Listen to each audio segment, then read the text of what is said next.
আমার ননদরে তুমি আরেকটা বিয়া করবা, একদম নারী নির্যাতনের মামলা দিয়ে কিন্তু জেলের ভাত খাওয়া ছাড়ুম। বেশি কথা কই না, বেশি কথা কইলে আপনার ননদরে এখন এই মুহূর্তে 3 কথা কই তালাক দিয়ে দেব।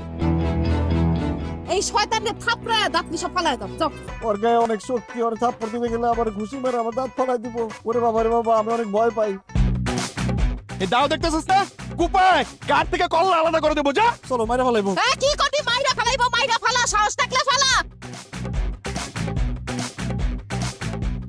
20 পয়সার শরবত তুমি আমার খাইতে দিছো কেন?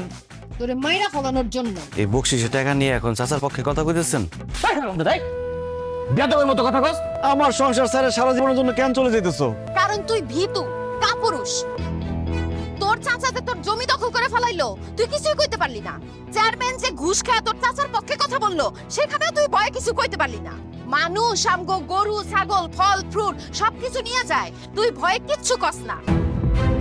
আজকে থেকে আপনার যা যা খেতে মন চাইবে খাবেন, আর যা যা করতে ইচ্ছা হবে করবেন। কেন ডাক্তার সাহেব? কারণ আপনি আর বেশি দিন বাঁচবেন না। মইরা যখন যামুই, মরার আগে প্রত্যেকটার বিচার করে যাবো আমি।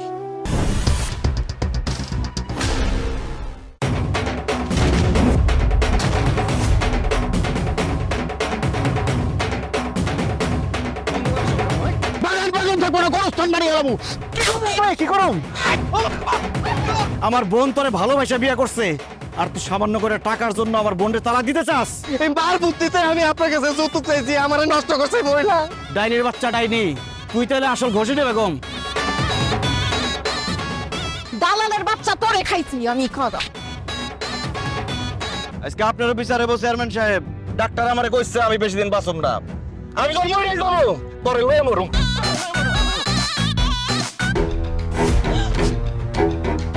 আরে মরি নাই, সরব। আমার যেহেতু আপনার পছন্দই না, তাই আপনার মেয়েরে আপনার বাড়িতে নিয়ে গিয়ে আপনার পছন্দ মতো একটা পাত্রের কাছে বিয়ে দেন।